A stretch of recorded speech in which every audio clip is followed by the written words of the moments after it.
Well, it was a win.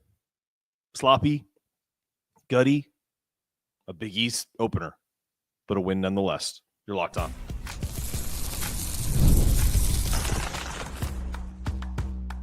You are Locked On UConn, your daily podcast on the UConn Huskies, part of the Locked On Podcast Network, your team every day. Thanks for making Locked On UConn your first listen every day. Special live edition, obviously. We are free and available where you get your podcasts and on YouTube. Part of the Locked On Podcast Network, your team every day. Before we dive into today's show, just want to take a moment to say thank you to all of you. We're proud to bring the only daily podcast covering both the UConn men's and women's basketball, the basketball capital of the world. And we're thrilled to bring you the coverage that you deserve. So we are giving back. We're giving 10% of our revenue to Husky Ticket Project. And that helps sends kids. I'm sure there were kids at this game tonight. God bless their souls going through this crazy game tonight. But that's what we do. We send kids to games, men's and women's, football, baseball, you name it. If you're enjoying the show, this is your first time here, click that like button, subscribe. Make sure that you are helping us out so we can send more kids to games and we can continue making great content. The show is sponsored tonight by the College Football Playoff. It's here, and you don't have to miss a moment of the action. College Football Playoff presented by Allstate begins with 4 first-round games, December 20th and 21st on ESPN, ABC, TNT, and, of course, streaming on Max. Look, tonight, this game was a little rough to watch, and a lot of it has to do with it's not always going to be pretty.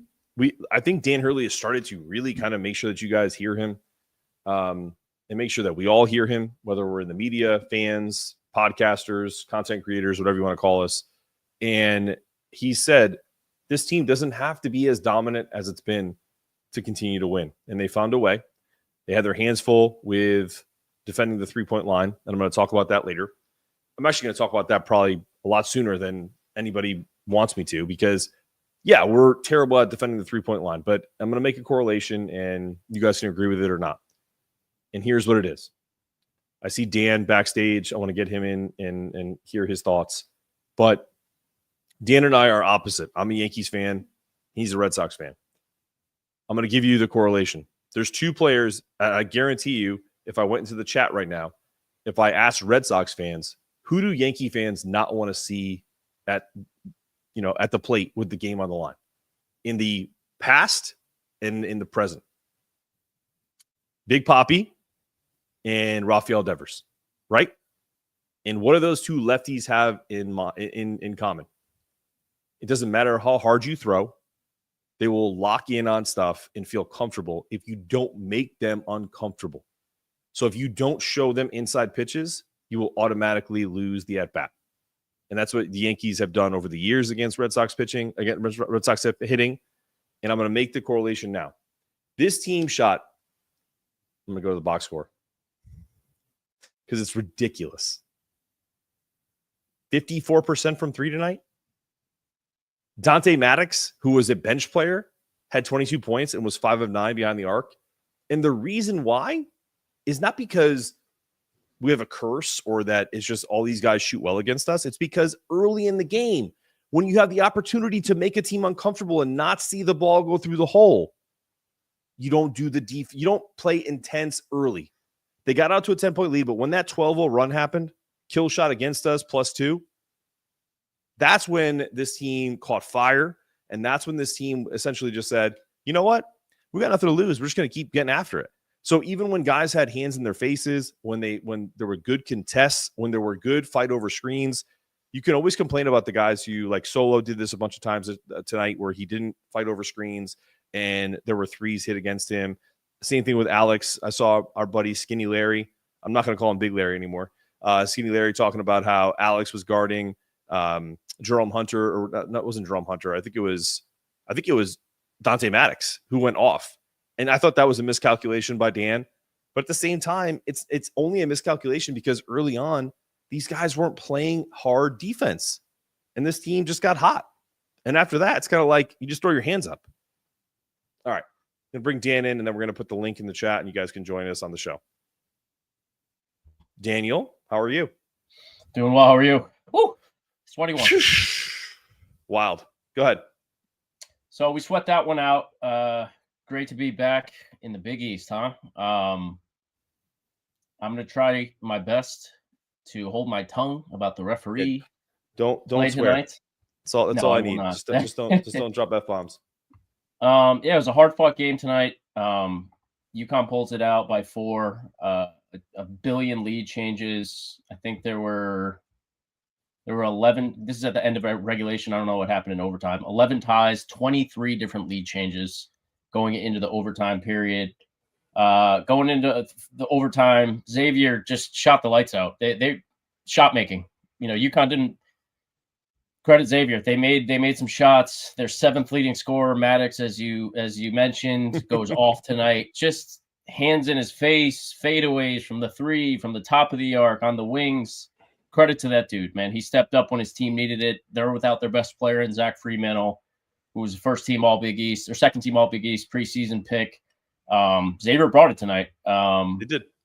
Credit to them. I thought Sean Miller was awesome coaching for Xavier. It was just a really hard-fought Big East game. This is what we expect to see when Big East play starts, and we got it here tonight. I will say this. It's so funny. Then we're going to get Tyler in. Hey, here's the order, guys. If you're waiting in the backstage, got Tyler was first, then Doug, then Bernie, then Quinn. If you can't stick around, you can always jump off and jump back on. The stream link happens or works the entire time. You don't have to click it again. So real quick, my thoughts on this.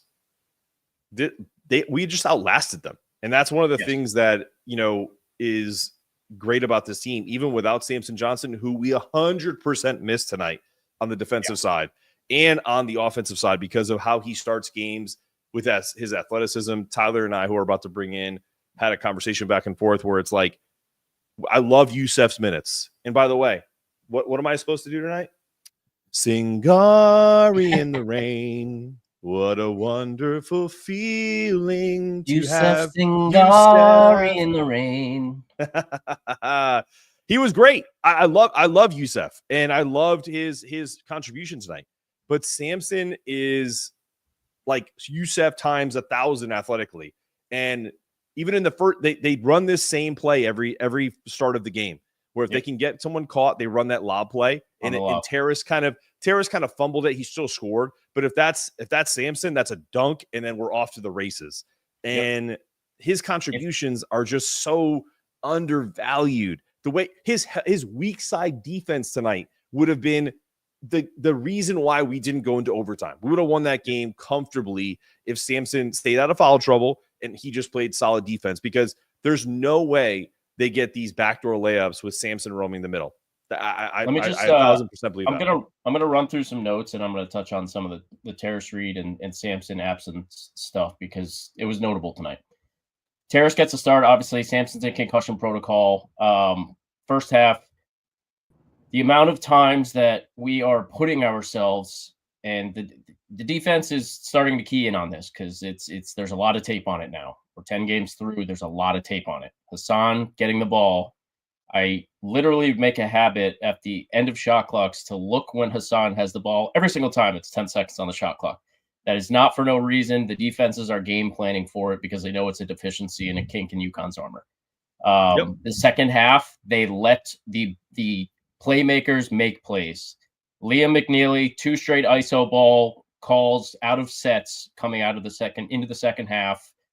Scores on one of them. The other one got to the basket and got fouled. But they let Solo Ball and Liam McNeely do what they do best in the second half, and it's the reason why UConn won this game.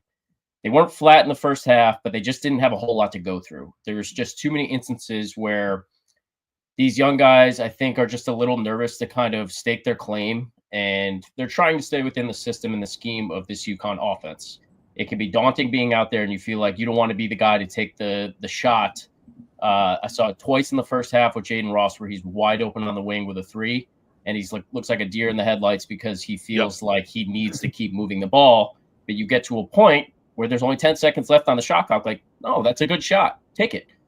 They'll start seeing that more as more tape rolls out and they have scouting sessions before games. But they get the win, so that's the only thing that matters.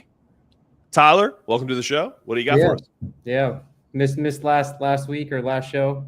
No, you guys kind of covered. I think, got the W. That's all that matters. It wasn't just a barrage of threes. It was like they were hitting step back, fade away threes. Just like they were hitting tough shots, and like there wasn't much you could do. But I think. But do you agree? Do you agree, Tyler? Though that like I don't care what sport it is. I used a baseball analogy. I played tennis. I'll tell you right now, if a dude is missing a ton of shots and you start missing, his confidence comes back. So it's like, just be steady and keep the ball in play. And then all of a sudden it's like, oh, I'm up 5-love. You know what I mean? Like, so whatever analogy you use, like Xavier was down 20-10. We had them on the ropes, and essentially we relaxed and they went on a 12-0 run. And it just felt very Dan Hurley like, because the intensity on the defensive side dropped, and then after that the floodgates opened. Yeah, to that point. So I thought the first 6 to 8 minutes of the game was the best they played defensively. They were just like I totally agree. And then it got sloppy. It wasn't even like Xavier was running these like incredible sets. They had that Hassan had that one cross court pass that was intercepted. Another time I think Caravan lost it. They had 2 transition buckets. Yeah, just like deflated the whole arena. It looked like this was gonna be a game like, okay, they get up 10, they get to 15, they kind of keep it in that range the whole game, and they win this thing comfortably.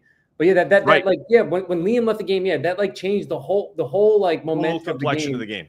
And then they just caught fire, and like it wasn't even like Xavier was moving the ball and getting these open looks. These guys were taking step backs, off the dribble shots, and it was just like high release point. Like it was just their night, and then they survived it. So I think that's like the key takeaway here.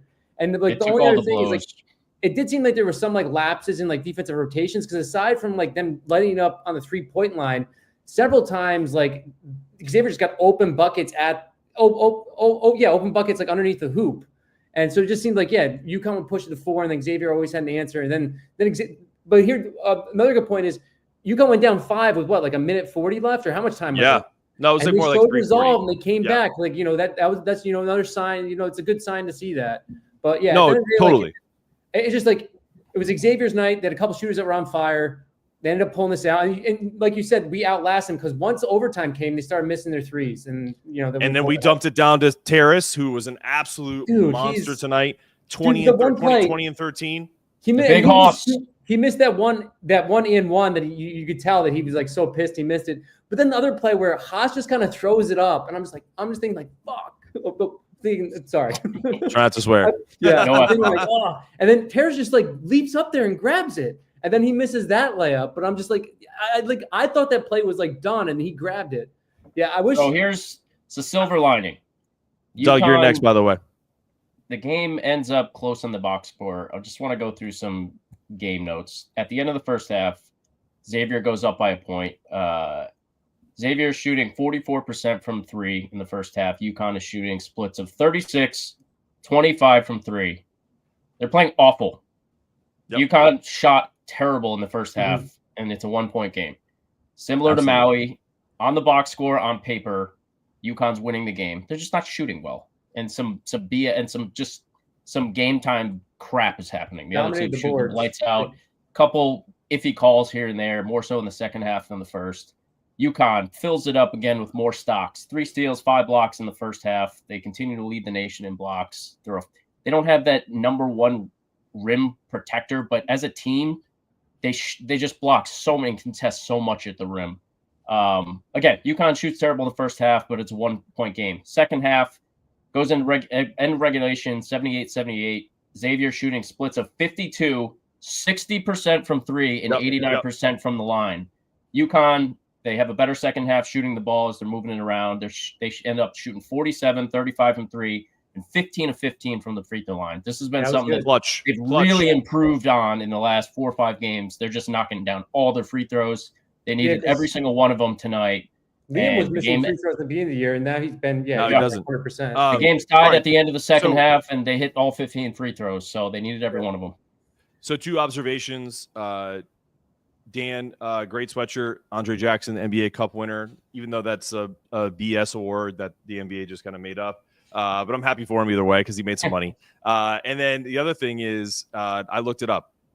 At the 10:33 mark, when we're up 20-10, that's when Liam picked up his second foul. And that's when things started to turn this game looked like a comfortable. Let's just put it in our pocket. Yes. We're gonna win by 15, 16 points and stretch it out.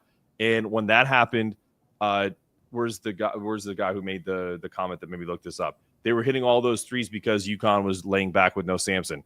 I agree and disagree, Bob. It's not about just Sampson. It was as soon as Liam got out, they didn't have the guy who was essentially facilitating offense initially when it was 20-10. And then so he goes out. They start playing sloppy defense. Xavier starts hitting threes and starts getting to the rim. So, yes, Sampson wasn't there to protect, but they were also playing off. And then that's when they started to get hot. Let's bring Doug in. Let's bring Doug in really quick because and Tyler, you can stick on. We'll do a 4-screen here. Douglas, talk to me, my brother. Hey guys, how you doing? You hit on a lot of the points, but I'll just go over my notes anyway. So obviously, very happy that they won tonight. Nice to see that all 5 starters were in double digits. 3 of them were 20 plus. So, spreading the ball around a little bit, sharing the wealth. Look pretty good. But I have two comments. One is that I don't know how many more games this year they will win when they let the opposition be 50 plus on both the floor and 3, and they were sub 50 on both the floor and 3. They played hard. They got a little lucky tonight because that's not a good recipe. That's a recipe for probably an L. So very happy they got it out. And the last thing, I think before the game tonight, and maybe I'm wrong, I think they watched the 10 Commandments because it just seems like anybody who has the ball from one end of the floor drives straight to the hoop. It's like the Red Sea parts, and they just go straight to the hoop. It's so frustrating. They watch the guy just go right by them and lay it in for 2. So I don't know. It's just something I picked up on. Maybe I'm wrong. Doug. Go ahead, Dan. Here's a silver lining. I don't disagree. Mark and I talked about it on the preview pod yesterday, coming into this game. We said that UConn was going to whittle down this lineup and the rotations, less guys on the court. Barely saw Aiden Mahaney tonight. I don't think he saw the floor in the second half. We were told Ahmad Noel was available before the game. That clearly was not. He didn't play. He wasn't ready. We're without Sampson. They just had less guys tonight, less things to turn to. There's less decisions to be made when you only got so many guys, right? That's what most teams have to do when they play UConn. That's usually not something that we have to worry about because we're so deep. Less stuff for coaching wise, less decisions to be made. It was just the guys on the floors just had to try to get it done. So luckily they did. You got to win. You got to win. No matter what happens, you got to win with who you got. So anyway, good win tonight. So appreciate you, Doug. Yep. See you guys. Thanks, brother. Bernie, jump in. Quinn, you're on deck, and Randy, you're in the hole. Bring it, Bernie. Bernie, no B-bombs tonight. No B-bombs. I know. No B-bombs, Bernie. I know. Well, I was a little excited over the weekend, so that's what happens when you don't have any blood pressure medication. But anyway, I take it every day, brother.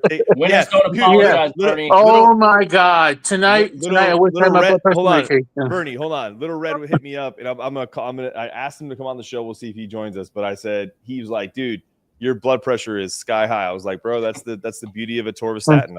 I don't have a high blood pressure. I keep it low no matter how upset I get. I mean, seriously, I was looking for alcohol tonight. I mean, it was that crazy tonight. Again, didn't I say they were going to win? Didn't I say that on the weekend? I said they were going to beat Xavier, and guess what? They did. I wasn't expecting it to be this close, though. I mean, when McNeely picked up that second foul, I agree. Everything sort of changed in that first half. They just looked like lethargic. And that's kind of weird for a Hurley team. But in the second half and in overtime, they looked like a much better team. And Caravan was stepping up. And when I'm happy for Caravan. He finally was making 3-point shots. Because he was like 0 for 10 in the last 2 games before he made his first 3-point shot, which was great. And I'm happy about that. And yes, you know what? With all the stuff that's going on with this team, with Sampson being out and Mahaney not really making any kind of progress on this team and stuff like that. And I'm not going to bash Mahaney and anything else like that. But this was a great team win tonight. Reed stepped up big time. Singar, by the way, I'm not going to sing Singar in the Rain. I'm a terrible singer. Singar in the Rain. If I sing, people will be leaving your broadcast. I'm telling you right now.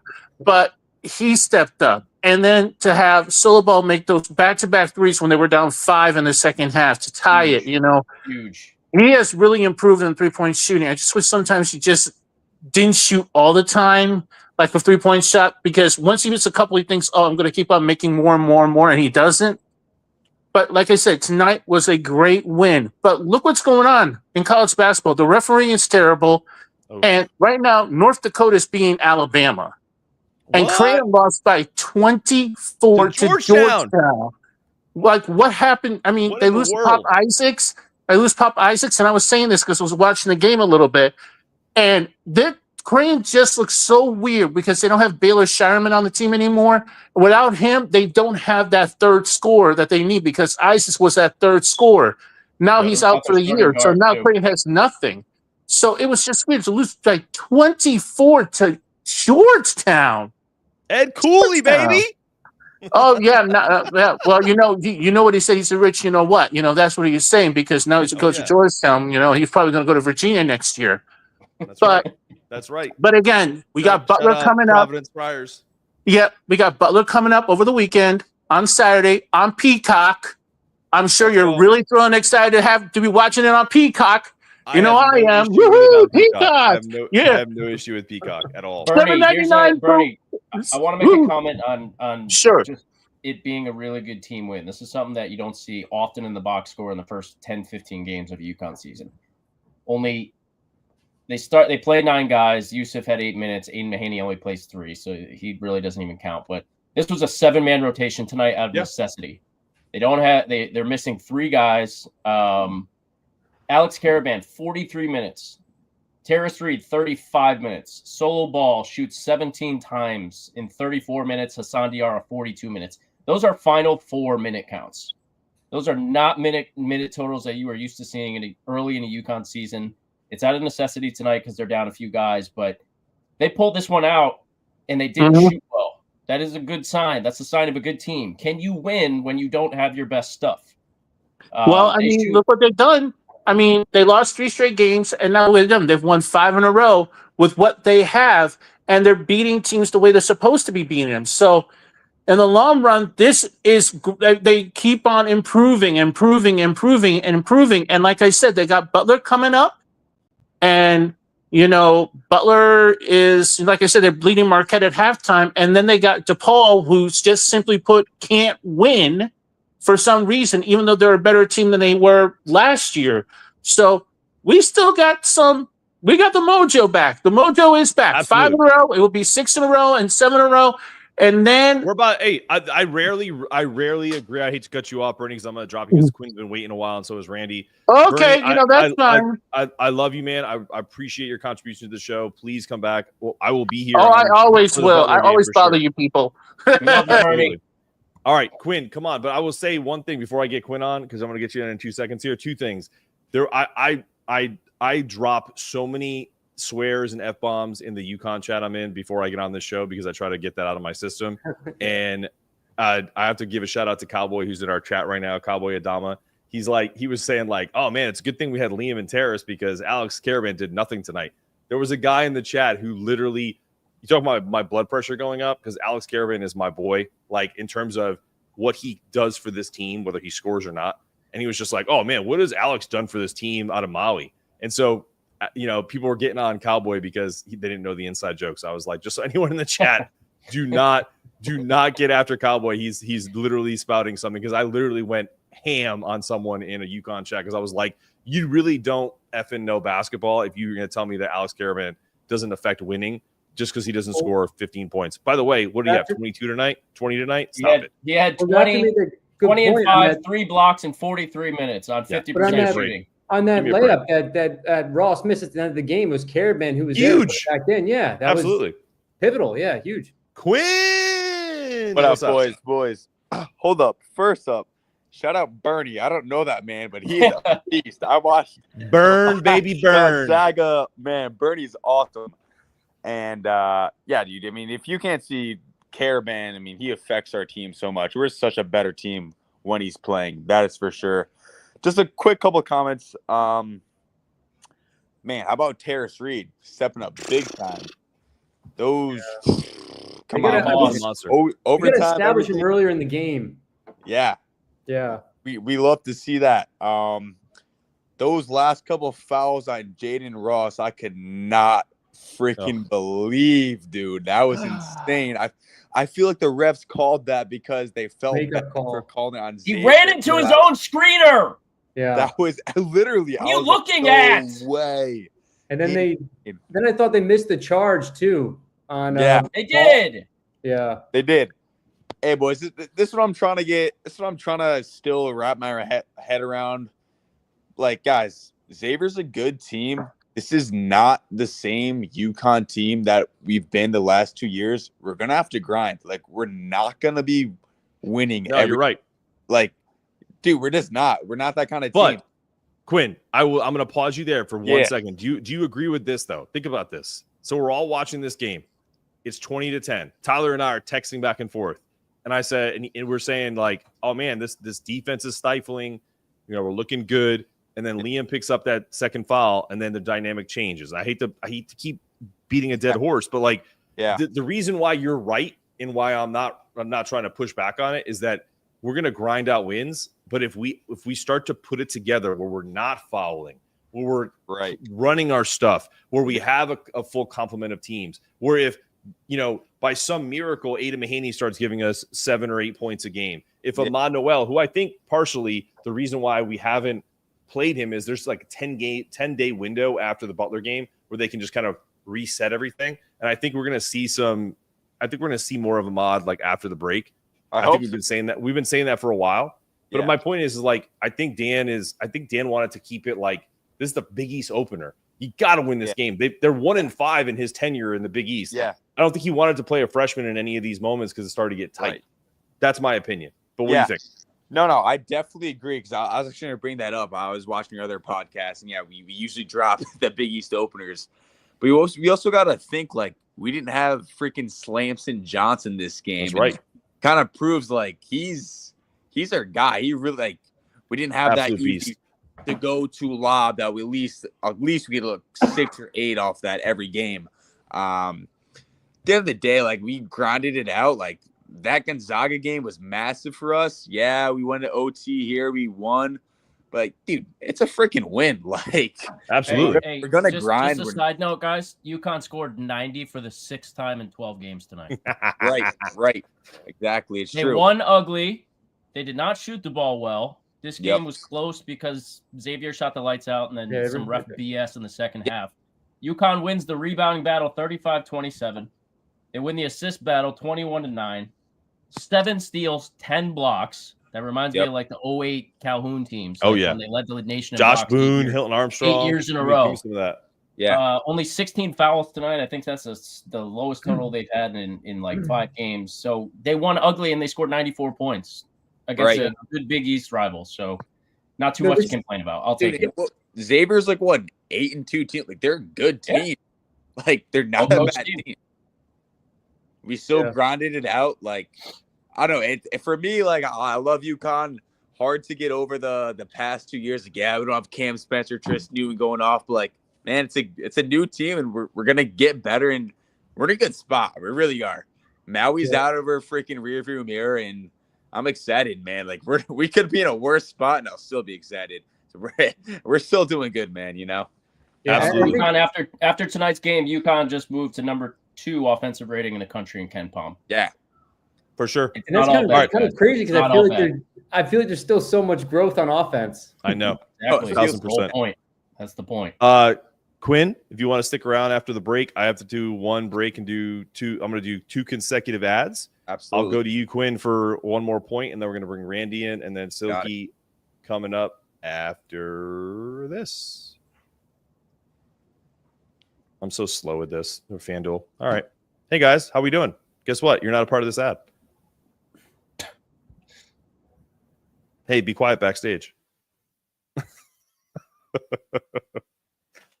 Oh, it's your friends at FanDuel. Get ready to tackle the NFL action with FanDuel, America's #1 sports book, because right now customers can get $5 and get $150 in bonus bets if you win.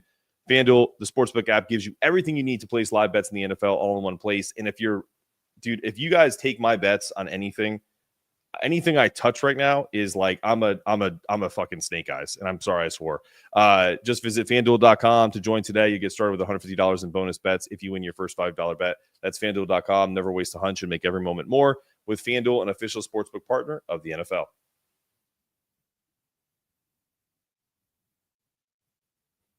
Now, this is something I've done well on Prize Picks. I mean, it's more or less, right? You just kind of get a hunch and you get after it. One last week with Devontae Adams going over 80 yards receiving, had like $198 and 2 touchdowns. And I actually threw some money on Baker Mayfield over 2.5 touchdowns. He had 4. So that's all this is. It's an easy call with Prize Picks. It's America's #1 daily fantasy sports app. If you add more to that, you can get up to 1,000x your cost, and you can do UConn games too. Right now, if tonight it was McNeely I think all of these would have won. More or less over 14.5. Check. If you were feeling solo ball over 15.5, check. Alex Caravan to bounce back with over 1.5 3-pointers. All of that would have hit tonight. So definitely download Prize Picks app today. Use the code LOCKEDONCollege to get $50 instantly after you play your first $5 lineup. That's right, $50 instantly after your first $5 lineup. Prize Picks, run your game.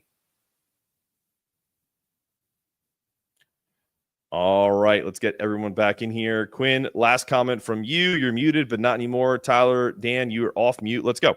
All right, guys. Yep. Last comment from me. First off, love the pod. This is freaking awesome from a UConn fan. Love pulling up to the games after. I'm excited for it. But I'll say one last thing.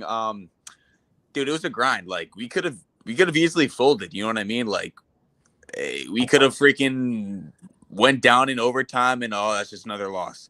It's a big win for us that like we grinded it out and we did well. And dude, looking at our upcoming schedule, man, I don't see too many losses. We're gonna have a pretty good record, I think. You should be feeling good as a UConn fan, because I sure am, for real. Yeah, I think we all are. Yeah, I think to that point, like the big point, the big moment was when they were down. They were up 4. Xavier was on a 9-0 run. Go ahead, Tyler. I got Randy on mute, and then you come back in. Piggybacking off his point is that like that was like the moment. Like when they were down 5, like it was like 2 minutes left. I was like, oh crap, they're gonna. But they showed resolve there, and that was big. Tyler, let's go, Randy. I know you're in your car. What's up, homie? You're on mute. Let's do it. You're good. You got to unmute it on your side. I got you.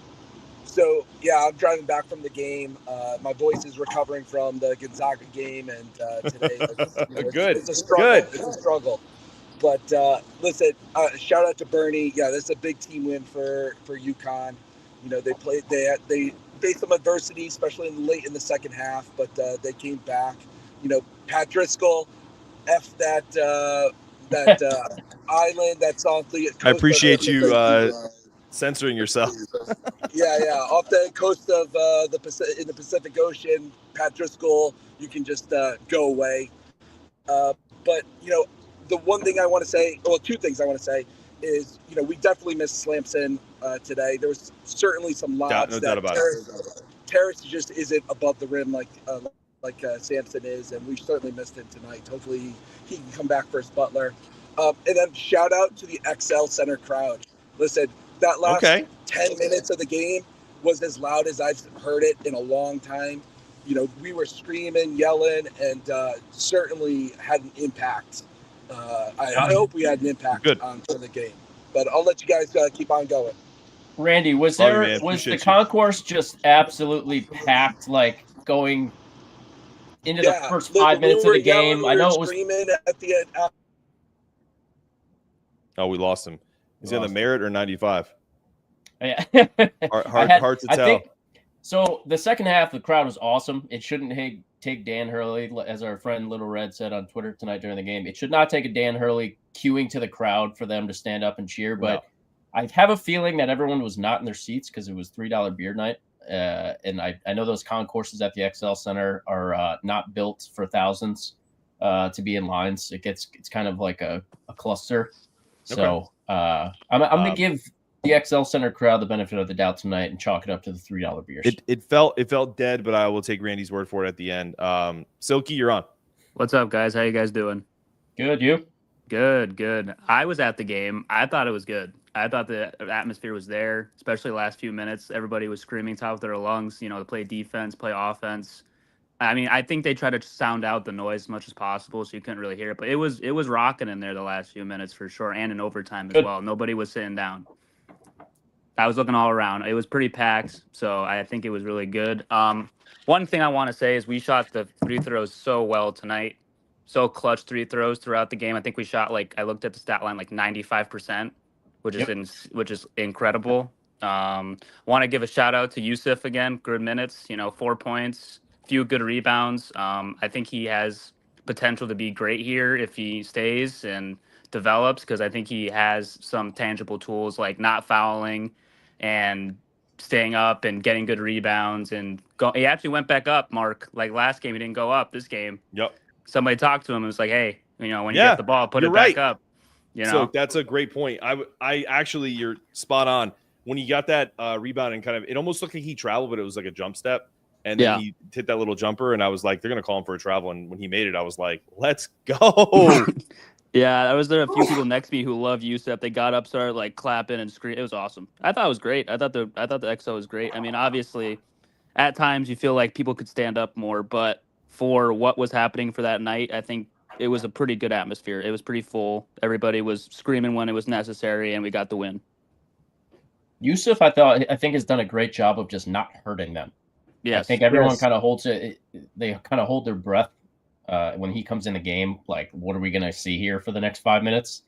The last few games, he's done a great job of just kind of keeping them even during his minutes. That's all he's they're asking of him when he comes in the game. Just don't hurt us. Like, he's got 5 fouls to give, but this game, you saw both teams went into the double bonus late in the game, and if UConn was further into that double bonus earlier in the second half, it could have got even more out of hand. So credit to Yusuf. He's been taking coaching. Like you said, he's not taking on a few of those up fakes. Some other big men on this team can maybe learn from Yusuf Singar in that regard. He's been great. Just kind of keeping them even. I want to give Terrace Reed his flowers too. I mean, he was a beast tonight. 20 and 10, played a huge long minutes. He's so agile for his size. That guy. It's incredible sometimes watching him just do a nice in stump jump fake, or he had a nice floater today, which I was shocked. He had a 10-foot floater. He just put it in, just swished. I was like, wow. 2 steals, 4 blocks, and 6 of 6 from the free throw line. He was incredible. He impresses me every game. I'm going to say this, and then Silky, we're going to drop you because I want to get last talks from Dan and Tyler, and then we're going to end the show. Because it's almost 10:30 and your boy's been up since 4 this morning with his baby daughter. So I'm running on fumes. And so, but what I will say is I think for me, what it's kind of like, we talked about this, and I think Tyler and I have talked about this outside of the show about the evaluation of this team and the evaluation of these transfer portal and recruiting guys. And they may have made a mistake with Aiden.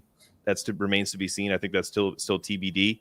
I think we're trending on it's a mistake, but they have not made a mistake with Terrace Reed. So every year, if your transfer portal is 1 or 2 guys and you hit big on one and you miss on another, it kind of cancels each other out. I think Terrace's impact is kind of negating the lack of impact that Aiden has. I know that we have a hole in the point guard position, and I think they thought he was going to fill it, but I still feel pretty good about Terrace Reed, especially after all of the Michigan dummies that were like, this kid is stupid and he doesn't process. Yeah, how about tonight, Michigan fans? How about that? It's really? How about the pass he saw that slip to Jalen Stewart? How about his post moves? How about his offensive rebounding? Are you kidding me with his offensive rebounding? Vacuum. He was just sucking the boards down. He just sucks everything down. And his hands are huge. They had no shot. Yeah, it's he gets his hands on a lot of offensive rebounds. Just we knew coming into this game that Xavier was going to be kind of outmanned size-wise, and it showed in the first half. Terrace got his hands on so many just tip balls. Whether he comes down with it is, it's not the case, but like he's getting his hands and making the defense work so much because of his pesky hands and size. Silky, I'm dropping you, brother. I appreciate your contribution. Come back. Yeah, thanks, come guys. back Saturday. Joey Bailbon. There he is in the jacket. Hall of Fame Sitting on my coat. couch, just like, hey, at home. What's up, what's man? the jacket. Not much, man. Hey, Last caller. last call. Hey, I appreciate you guys letting me in. No, 100%. He said I was at the game too, and it was a great win, a great fight, and it's the Big East basketball. That's what we're there for. We know the deal. It's going to test us. It's going to make us, and that's the bottom line. But hey, Who saw the rundown? Who saw the Dickie V tribute? The Maylock Smasher up in the corner of on today's show. That's what this was, man. This was it's awesome, baby. It's a Maylock Smasher. Yeah. Dude, I could hear Dickie V in this game. God bless him. He's cancer free. I got to give him a shout out. That's my boy. But dude, that's what that reminded me of. That's that old Big East. Oh, 100%. I was fortunate. It's awesome with a capital A. He's a diaper dandy, baby. Give it to him. Let's clip it all. We're gonna send it to him because guess what? Oh, yeah. That dude deserves it. Amazing. I got to meet him multiple times. He would go. My family lives in Sarasota, Florida, so I would see him a lot regularly. Actually, I had him sign a book from my uncle, one of his books, to give to him. He's a great guy. He's very Tampa Bay personal. Rays fan. Yeah. Huh? Oh, I gotta respond to this guy. Okay. Yeah, they do now because they have a good coach in Dusty May. Do not confuse what we said about Terrace Reed coming from Michigan under Jawan Howard, who got fired, to Dusty May, who went to the Final Four with Florida Atlantic. Get the hell off my stream. While we are on the topic of Terrace Reed, we can talk about him like we've talked about him all night, but I want to make one last comment. Very seldom do you find in the transfer portal, most of the times these rosters are picking up transfer portal players to pad out a roster. Yeah. Guys like Nick Timberlake last year, we thought Cam Spencer was going to be a guy that we were going to pad out a roster with. He ends up becoming a program legend. That is the ongoing theme of what the UConn program keeps doing in the transfer portal. That is a rarity. That is not something that is common in the transfer portal in the rest of the landscape of college basketball. Kobe Brea, a guy that we were in on the transfer portal all offseason, goes to Kentucky. He's the fourth guy off the bench. Yes, he's shooting like 70% from three. He's their eighth guy. Terrace Reed is a second-team All-Big East performer already, and he just had probably what I consider his breakout game. He plays 35 minutes and just did a little bit of everything, filled up the box score. 100%. I have to respond to this too because I watch more basketball than just UConn, contrary to popular belief. And William is absolutely a great contributor. And then Tyler, I want to ask you a question. This is not the same thing. Zakai Ziegler is a absolute speed demon at 5. Do you know what it takes to be a Division I point guard if you're 5'9"? Stop it, man! Stop making these silly comparisons. Ziegler has wiggle too. It's not even close. Yeah, it's not even close. Size matters at the end of a national tournament.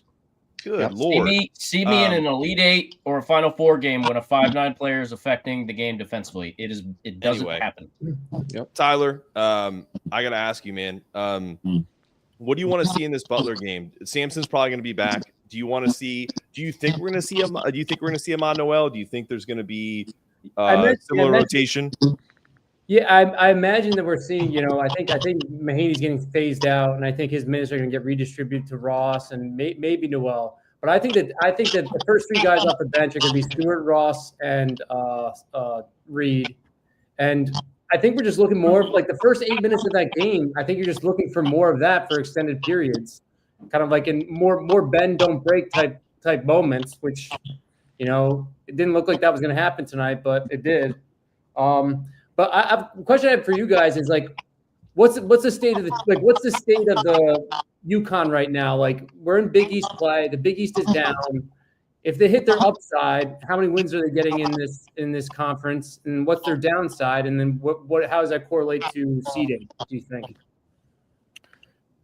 I want to go to my man Joey B here. What do you think, man? Like, you're at the games all the time. You're sitting courtside. You got an up close and personal view of it. I think that the Big East is down, but if anything, if it taught us tonight, and I'm going to stop saying that because every game in the Big East feels like a war, and just because it's a conference battle. Do you think this team can go on a run here? John Rothstein, who I don't agree with all the time, actually predicted that he thinks UConn's going to go on a big run here. What are your thoughts? UConn's only getting better, and that's the thing too. It's a young team with a lot of young players playing quality minutes and forced to step up. We have a lot of the recruits from last season that are taking prominent roles. Like Dan said, that Jaden Ross not taking that shot because he doesn't feel comfortable with it. They're not full of confidence yet, which they're only going to get by playing better minutes, playing more basketball together. And honestly, I liked Liam going out because it forced us to step up. Unfortunately, kind of no one really stepped up a little bit. At times they made shots, but players are going to have to step up, and I really hope that Aiden can get his head out of his and just make the shots and do it. But step up. Speaking of Liam McNeely tonight, I got a text from a friend that Brad Stevens was at the game tonight scouting. I can only imagine. I don't think the Celtics are going to have a top 10 pick, but they're going to need it if they want to pick up Liam McNeely because that dude is a dog. He's a walking bucket. 14 points in 21 minutes. I know we're all a bunch of white dudes on this podcast right now, but I saw the Liam legend. I know, but listen, the funniest tweet I saw all day, I think it was yesterday or the day before, it was like Dan Hurley is a cold ass mother, you know what I mean? Like getting all these badass white dudes on his team, and I all I wrote was exciting whites, and it's true though. Like, and if you think about it, he's got more coming. You got Braylon Mullins, Eric Ryba. You got interesting that Brad Stevens was at this game. A guy that coached someone that a lot of people right now are comparing to Liam McNeely to in mock drafts. Gordon Hayward. The guy puts it on the deck, 6'7", shoots the lights out, does a little bit of everything. Liam gets compared a lot to Alex Karaban. He can do more than Alex Karaban. Karaban's not as skilled. Yeah, no, Karaban's not as athletic. He's not as athletic. Yeah, not athletic at all. Yeah, I mean, I'm also like think about Liam's build. He's 19. Alex is what 21, 22. The dude is already built like a pro at 19 years old. Like he's only going to get stronger. Like it's just not even close. Alex has built himself into a potential late first round pick in the NBA. Liam is literally born. He was born this way. Genetics. You know, like Dan said. I'm trying not to toot my own horn, but like I said it, I was like, he found his Cam Spencer replacement, and then Dan in the press conference was like, this dude was born to replace Cam Spencer. It's the truth. It's 100% true. He's the only person on our offense that can consistently and efficiently create a bucket. I mean, make a play when we need it, and that's the scariest part too. Solo needs to step up a little more, but he feels in the. I want him to be that slasher. He could be a Jordan Hawkins type player. I see it, and something I don't mind about Solo didn't shoot the ball particularly well from the floor. He was 40% from three. He's the top 5 in the Big East in 3-point percentage. Still, every game he's shooting 40%. He hasn't had a bad game from 3. I don't mind Solo shooting the ball 17 times like they did tonight. They needed an infusion of creativity and offense. They were flat as heck the back 10 minutes in the first half. They needed him to kind of just create some stuff, and Liam did it too. I'm fine. Solo has showed a propensity to kind of be able to single out those moments when the team's a little flat and insert himself in the game. I'm totally fine with his aggressiveness. And his defense, defensively today was amazing. I think it was his best games he played. He's getting better. 100%. Absolutely. All right, guys, listen. We're almost 50 minutes in. I got to jump off. I'm literally gonna pass out. I'm gonna call you tomorrow. Thanks for calling in. Always the man. This has been another episode of Locked On UConn. Tyler, I love you, man. Love the contribution. Everybody that jumped on the show today. Go Huskies. Roll skis. Keep Butler. Hold on, we can get out of here. I promise. We're gonna jump out.